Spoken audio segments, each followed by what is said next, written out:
কুন্তল দত্ত, প্রকাশ মাঝি, শেখর বিশ্বাস, দেবাশিস কাবাসী, দেবাশিস পোদ্দার, সুজাতা চক্রবর্তী, রেশমি সিকিম যাদব, প্রণব রায়চৌধুরী এবং মৌসুমী ভট্টাচার্য। এই 10 জন শিল্পী 40টা ছবি নিয়ে যাদবপুর পার্কের কাছে আর্টি ভিজুয়াল গ্যালারিতে গেল। এই গ্যালারিটি একেবারে নতুন। এটাই এই গ্যালারির প্রদর্শনী।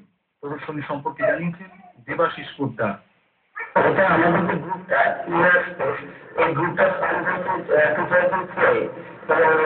মধ্যে আমাদের প্রথম 3টা এক্সিবিশন আছে, একটা দিল্লিতে, বাকি দুটো কলকাতাতেই।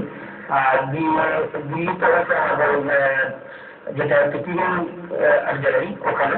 আর কলকাতাতে বাংলাদেশ একটা প্রতিষ্ঠা করেছিল আমাদের, বাংলাদেশ কনসুলেশন, ওটা আমি সাথে। তারপর আমাদের একটা রয়েছে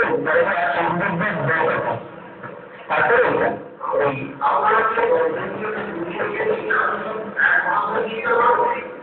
আসলে আমরা ভাবনাচিন্তা পরিস্থিতিটা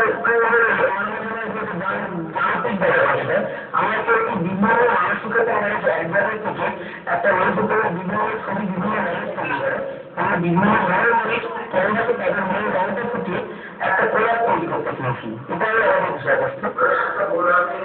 অনেকগুলো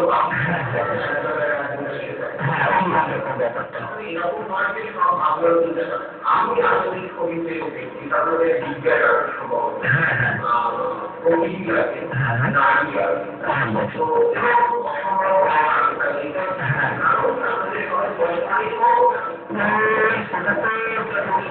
আসলে কি আমাদের আমি যতটুকু জানো যে আমাদের বয়সের সাথে সাথে অভিজ্ঞতার সাথে সাথে জীবনের ছন্দে আস্তে আস্তে গ্রহণ হতে থাকে। তা আমরা তো নাটক শিল্পী, আমাদের রঙটা খুবই করতে হয়, এটাই আমাদের সব থেকে আনন্দ বিষয়।